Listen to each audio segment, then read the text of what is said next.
Bueno, pues con esta conversación con María Fernanda Ampuero y con Mónica Ojeda vamos a cerrar este ciclo que hemos ido manteniendo a lo largo del mes de marzo, esta actividad de enlazadas en las que junto a estas dos autoras que hoy tenemos con nosotros han estado también Socorro Venegas y Mariana Enríquez. Queremos que esto cierre esta actividad de este mes, pero que no sea un punto final, sino que sea un punto seguido, porque seguro que estaremos en disposición de encontrarnos nuevamente. Y sin más, yo procedo a presentar, bueno, María Fernanda Ampuero es de Guayaquil, de Ecuador, igual que Mónica. Son las dos autoras ecuatorianas. María Fernanda estuvo viviendo mucho tiempo en Madrid, pero ahora está en Guayaquil. Y aparte de algunas crónicas y algunos relatos, ella publicó un primer libro de cuentos, Pelea de Gallos, en el año 2018, que funcionó muy bien. Era sobre el que íbamos a hablar, pero justo en este mismo mes de marzo ha aparecido tu segundo libro de cuentos, Sacrificios Humanos. Un libro que yo creo que es un libro de cuentos. Tus cuentos son como un puñetazo en el estómago para los lectores y las lectoras que te leen, ¿no? Unas historias en las que tú no te andas con contemplaciones, que explicas con mucha crudeza y con mucha realidad las múltiples violencias que sacuden a las mujeres, a las niñas, a las personas en riesgo de exclusión, de alguna manera las personas que están en una situación de vulnerabilidad extrema. Y Mónica Ojeda publicó Las Voladoras en el mes de octubre del año pasado, o sea que es un libro también muy reciente y que además yo creo que ha alcanzado ya su tercera edición, en España al menos, por lo que me ha contado Juan, lo cual significa que el libro ha tenido una excelente acogida. Mónica es la primera vez no la primera vez que escribe cuentos, pero sí la primera vez que publica un volumen de cuentos como tal. Ella ha publicado 2 o 3 novelas me parece, y un par de poemarios. Y que con este libro este libro que son 8 cuentos, yo creo que también nos ofrece un catálogo que va transitando por las distintas y diferentes violencias, ¿no?, que tienen que ver con los feminicidios, el aborto, situaciones de incesto, pero todos estos relatos velados magistralmente por una capa de misterio y de fantasía, en lo que ella la he escuchado, cuando la he escuchado pretende indagar en lo que podríamos denominar una especie de mitología andina en un territorio en el que la naturaleza tan exuberante, esas montañas y esos volcanes se hacen muy presentes en la vida, ¿no? Bueno, yo quiero que vosotras, que empiece la que quiera, que empiece María Fernanda si quiere, que nos contéis el porqué de estas historias, el porqué de este momento, además, en el que estas historias de violencia permanente que se ejerce contra los más vulnerables, pero sobre todo contra las más vulnerables, han aparecido. O sea que adelante, interrumpiros como queráis. Yo de vez en cuando, si eso, intervengo. Bueno, pues muchas gracias. Primero, muy feliz de saludar a la librería Harcha y saludar a los libreros que lo saben, estoy segura que lo saben, pero nunca está de más escucharlo de nuevo. No somos nada sin ustedes, sin el trabajo de decir, llévate que creo que te va a gustar. Hasta se me pone la piel de gallina porque creo que es un trabajo maravilloso que además ustedes defienden con uñas y dientes, así que muchas gracias por estar allí, por estar al lado de los lectores. Y bueno, muy contenta de estar con Mónica otra vez. Siempre para mí es como estar en casa y no necesariamente porque ambas somos del mismo lugar de origen. Creo que tiene que ver y no tiene que ver a la vez. Creo que nosotras tenemos unas situaciones de compatriotas más allá de nuestra cédula de identidad. Y bueno, me toca porque soy ampuero y toda la vida me ha tocado ser la primera en hablar en todos. Siempre voy a tomar la lección de ampuero, pero si soy la que menos sabe, por favor empiece por otro lado. No, siempre he sido el conejillo de India de todo. No, muchas gracias, en serio. Bueno, mira, es curioso cómo formulas la pregunta, me parece, porque hablas de, por fin, visibilizar en la literatura unas exclusiones y unas discriminaciones y unas violencias contra personas que han sido durante toda la historia discriminadas, violentadas y excluidas. Entonces, siempre me resulta interesante cuando me hacen esta pregunta, yo devolver una pregunta, que es, ¿por qué no antes? Digamos, ¿cómo puede ser posible que tengamos imprenta desde hace tantos y tantos y tantos años y tantas décadas, siglos, y apenas se esté viendo clarísimamente este tipo de historias, ¿no? Bueno, es llamativo para mí, es llamativo, y creo que tiene que ver más con un tema de miradas. Yo creo que este tipo de literatura que hacemos Mónica y yo y muchas otras más, es una literatura que ya existía, es una literatura que estos temas se han abordado desde otras personas en otros momentos de la historia, y sin embargo, quizás la mirada sobre ellos fue o condescendiente o indiferente o simplemente no hubo mirada porque no era importante el lugar de enunciación de esas personas. Yo creo que más bien lo que ha cambiado es eso, el lugar de enunciación de la autora que aborda estos temas. Por fin nos miran, ¿no? Creo que es un poco eso. Sí, bueno, os miran porque las mujeres han dado un manotazo encima de la mesa. No solo las mujeres, también muchos hombres, afortunadamente, pero yo creo que es una pelea que en los últimos años empieza a dar unos frutos muy visibles, ¿no? Pero tienes toda la razón, es decir, siempre se nos ha ocultado, siempre, a mujeres y a hombres se nos ha ocultado la otra parte de la historia, como se nos han ocultado siempre las partes de la historia de los pueblos que han vivido bajo regímenes dictatoriales, ¿no? Y en ese sentido, pues evidentemente, bueno, pues es muy de celebrar que esté habiendo una avalancha, porque yo creo que hay una avalancha afortunada, avalancha de relatos de mujeres, de editoras que se ponen al frente de proyectos, y yo creo que eso es muy, muy importante. Mónica. Sí, muchas gracias también por la invitación. Estoy súper contenta de una vez más poder compartir espacio con Maffer, que nos sigan poniendo en charlas juntas, me fascina, me hace sentir más cómoda que nunca, viendo una carita familiar, ¿no? Pero gracias a la librería Harcha por estos espacios, por las oportunidades, ¿no? de conversar. Creo que estos espacios son fundamentales.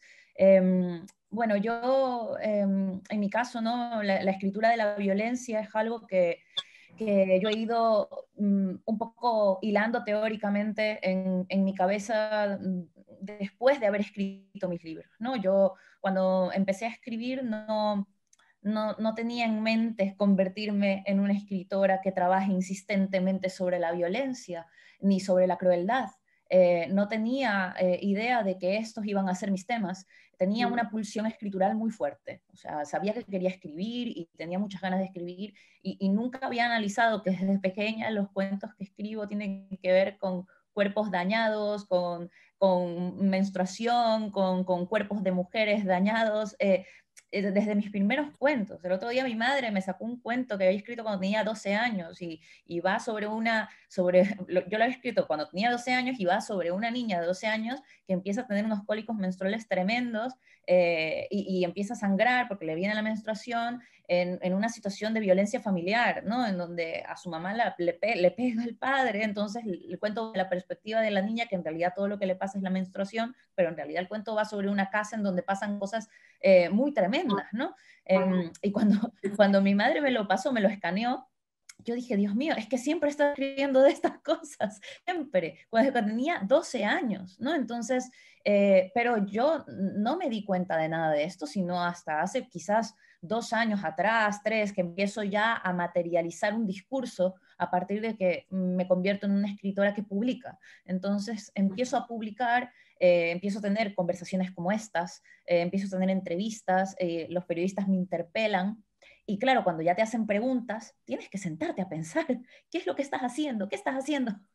y en ese sentarme a pensar, que ha sido muy provechoso, ya me releo y entiendo los leitmotivs, las recurrencias, el carácter de mi escritura, que se conecta, por supuesto, con escrituras como la de Maffer, por supuesto, sobre todo en el tema de que yo creo que las dos tenemos un hilo conductor que es la literatura de la violencia, sobre cuerpos vulnerables que terminan siendo vulnerados, y también trabajamos mucho con el tema de la crueldad.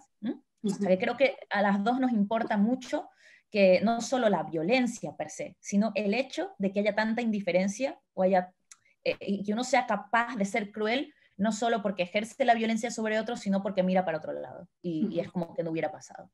Entonces, yo noto esas conexiones, ¿no? con María Fernanda. Además, sé que esa recurrencia viene porque, y sé porque la he escuchado a Maffer muchas veces decirlo, y creo que bien tenemos eso en común. Creo que a las dos nos ha atravesado la violencia de distintas maneras, a veces de formas muy similares y otras diferentes, pero nos ha atravesado la violencia y estamos muy sensibilizadas con eso. Entonces, esa sensibilidad hace que uno termine escribiendo sobre las propias heridas, sobre las cicatrices, para darle palabra, ¿no? a esa experiencia, ¿no? Y termina generando empatía también, ¿no? Con uno mismo, pero también con los demás. Fíjate, solo un apunte de lo que dice Mónica, ¿no? Cómo durante toda la historia de la literatura se nos endilgó a las mujeres este rol de la sensiblera, la que escribe con sensiblería, ¿no? Y lo que creo que estamos haciendo, lo que hace ella, es hacerles estallar esa sensiblería, esa cosa de la condición como femenina de ser sensible, hipersensible, hacerles estallar en la cara y decir, esto también es sensibilidad. Querían que las mujeres fuéramos sensibles, pues esto es.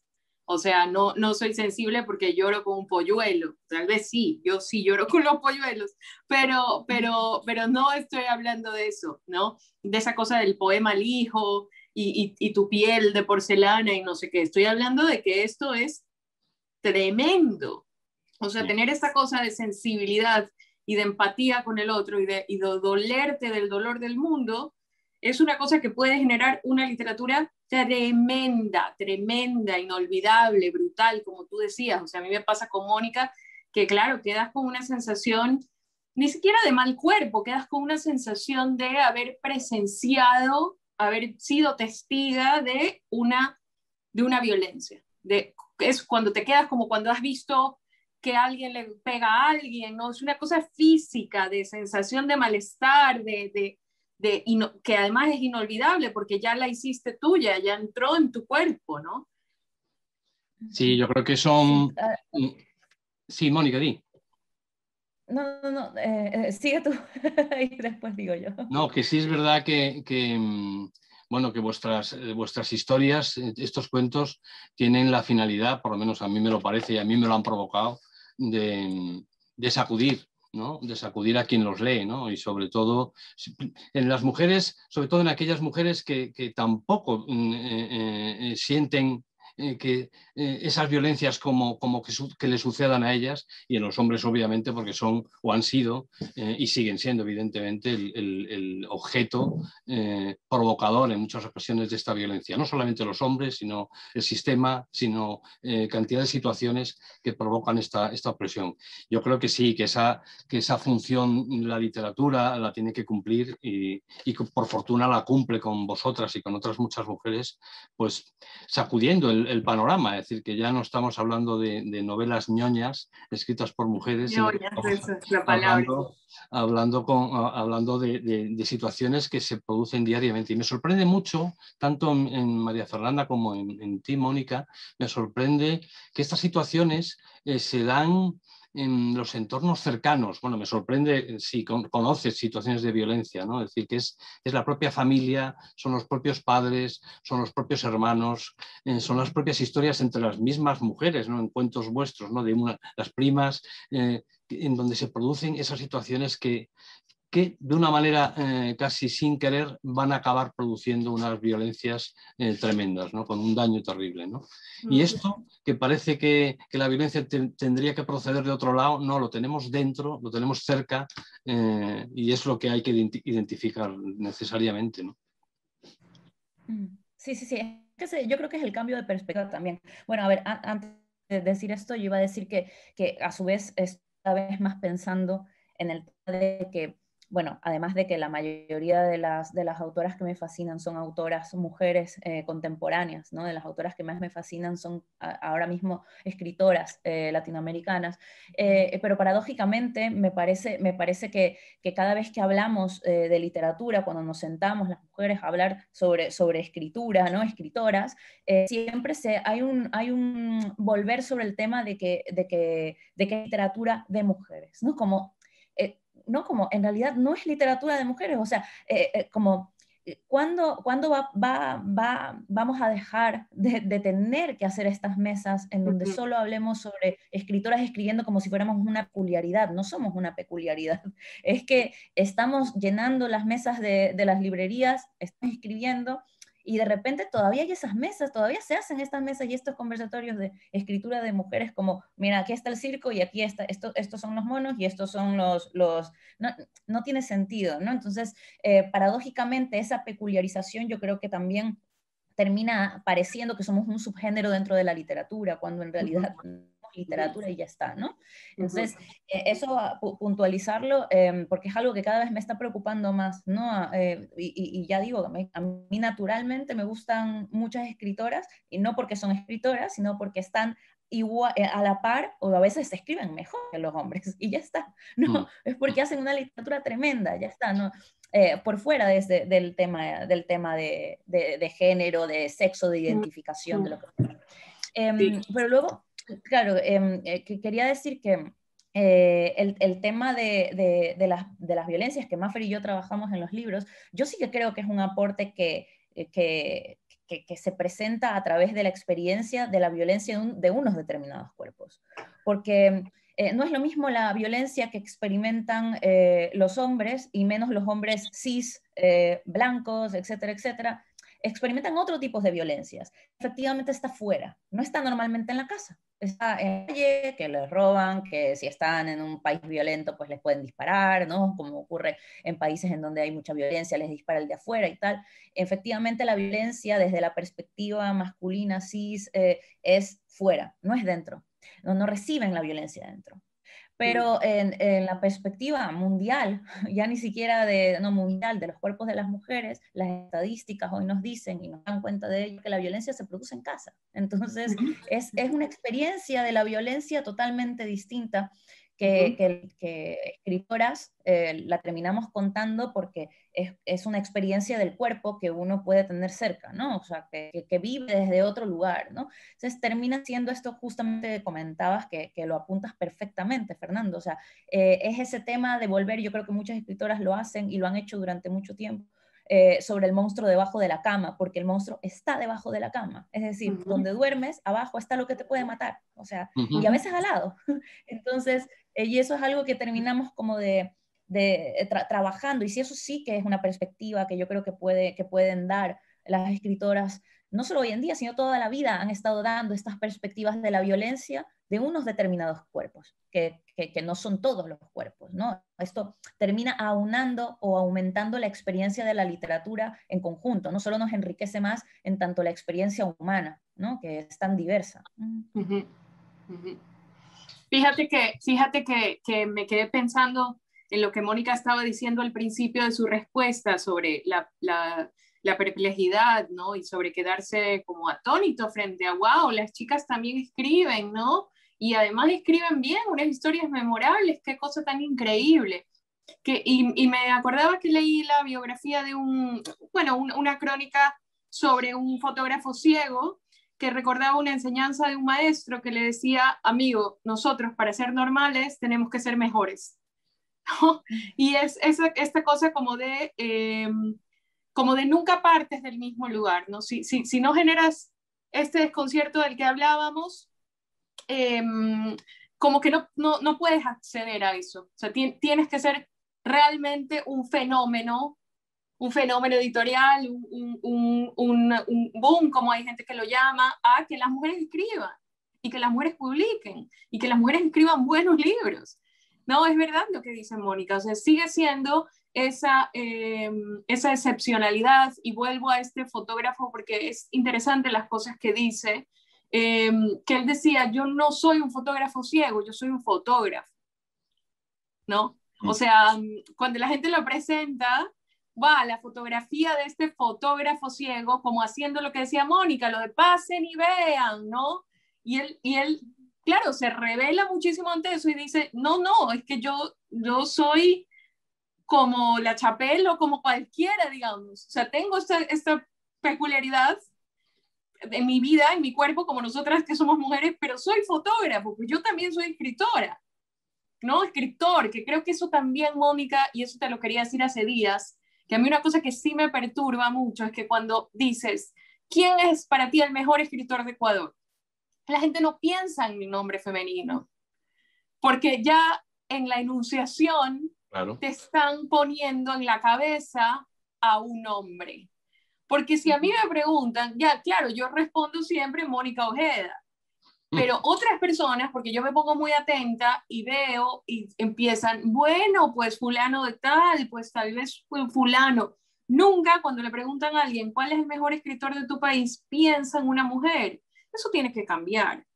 O sea, esta tiene que ser la última generación en la que pasen estas puntualizaciones.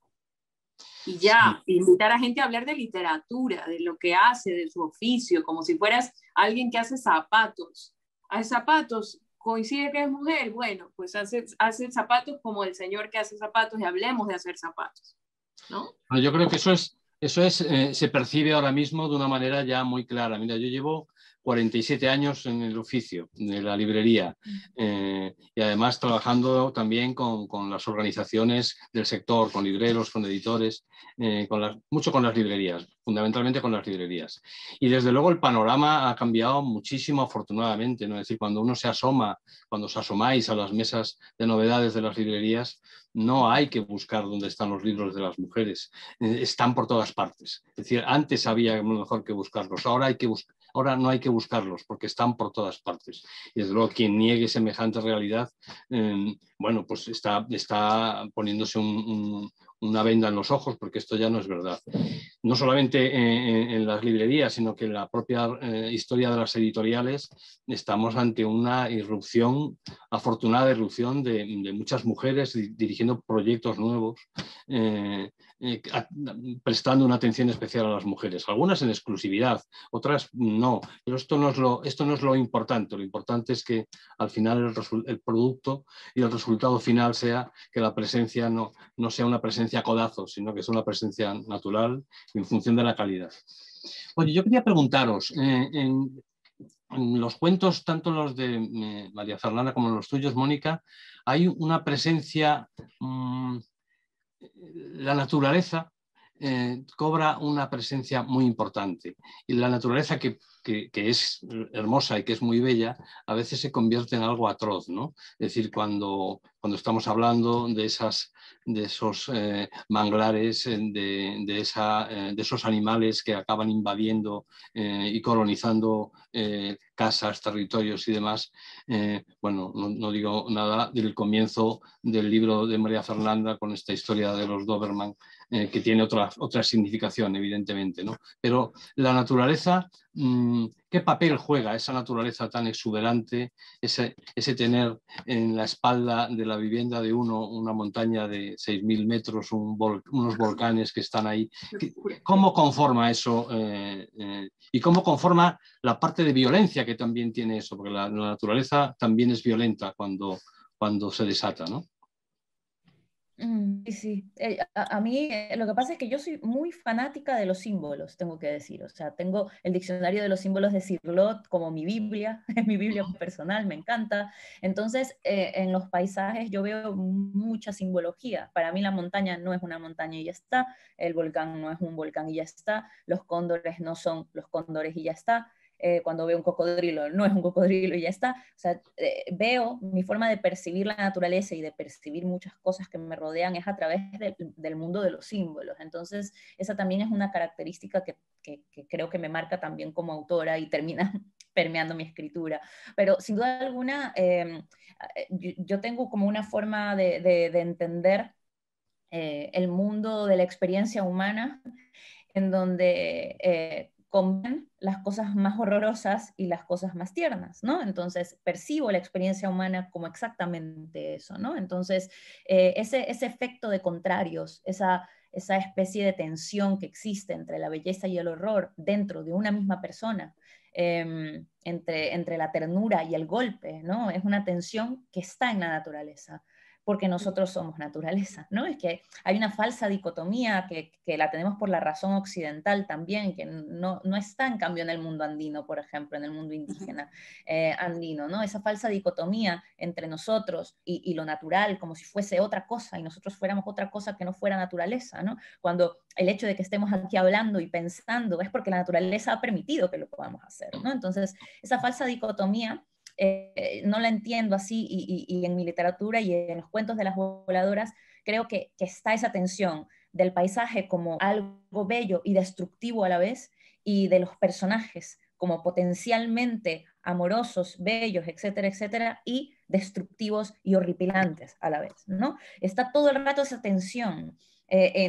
Puedo convertirme en la peor persona que conozcas o en la mejor persona que conozcas, como este volcán puede ser increíblemente hermoso, pero mañana estallar y aniquilarme, y nadie va a llorar por mí, y la naturaleza no va a llorar por mi muerte, como nadie va a llorar por esto, porque la naturaleza es así. Entonces, esas tensiones yo creo que permean una escritura que para mí, sobre todo en las voladoras, pero en todos mis libros también, pero sobre todo en las voladoras creo que es profundamente telúrica, quiero decir, de la tierra, de esas tensiones de la tierra que es la que te hace nacer, pero también la que te ve descomponerte, y a donde volveremos todos. Entonces, un poco esas tensiones, ¿no? Sí, me encanta la respuesta de Mónica porque tiene, o sea,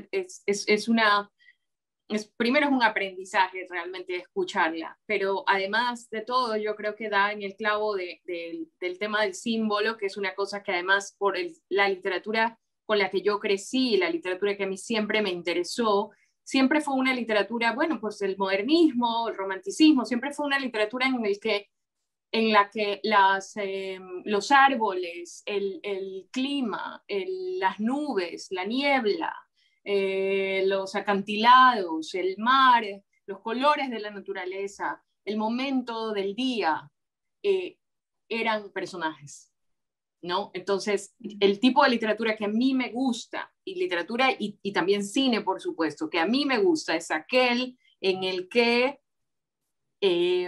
por supuesto esto lo hacen magistralmente los autores de literatura gótica, en el que tú ya, por cómo está vestida la gente, o por, digamos, qué tipo de flora hay alrededor, sabes que aquí viene una cosa chunguísima, ¿no? O sea, que aquí este tipo que se ve a lo lejos en el acantilado, estoy pensando en Werther, por ejemplo, pero también ese tipo que está en ese hotel de carretera, que está sobre una colinita, estoy pensando en Psicosis, que está ahí en esa casa, o sea, toda la forma en la que la naturaleza, la maleza, el frío o el calor o la niebla, por ejemplo, el libro de Mónica, sin decirlo, tiene mucho de esa niebla andina que es, pues que Stephen King hizo un libro sobre eso. Stephen King te hizo un libro, o sea, agarra cualquier cosa, Stephen King ya lo hizo, ¿no? O sea, agarra la tierra sagrada, la tierra que tiene muertos, y ya Stephen King te hizo una historia sobre eso. Bueno, pues a mí me gusta mucho que el terror, sobre todo el género de lo inquietante, no existiría, no puede tener oportunidad ninguna de comunicar lo que comunica si no estuviera aliado con esa naturaleza que, como bien dice Mónica, se ven los pájaros clarísimamente, por ejemplo, es indiferente, ¿no? Tiene un toque de crueldad que es pavoroso, ¿no? Ese pájaro que si yo me caigo muerta ahorita afuera en la playa y nadie me recoge, esos buitres que yo veo todos los días que están ahí en los techos y que se comen los peces podridos, me van a comer a mí, ¿no? Eso es aterrador, bueno, recuerden ese cadáver putrefacto de Baudelaire, ¿no? Esa cosa de tú eres esto también. Eso es una cosa que a mí me gusta mucho explorar y que creo que tiene que ver también con el tipo de literatura que a mí me ha gustado toda la vida. Piensa en Pedro Páramo, por ejemplo, ¿no? Esa naturaleza. Bueno, yo creo que nos van a dar ya un toque de atención y nada, yo agradeceros muchísimo que hayáis estado con todos nosotros. Seguro que los lectores y las lectoras van a agradecerlo mucho. Cuando pasen estos tiempos raros que nos está tocando vivir de confinamiento y de no poder abrir nuestras librerías como quisiéramos, yo espero que podamos vernos, que podamos encontrarnos. A Mónica porque la tendremos cerca y a María Fernanda cuando venga a España en alguna feria, en algún momento, pues teneros con nosotros, que es un verdadero placer hablar con vosotras. Muchísimas gracias. Gracias a ustedes. Muchísimas gracias a ustedes. Gracias, Mónica, te quiero. Un besito, cuídate mucho. Te quiero, Bella. Chao, chao. Muchas gracias. Chao. Gracias.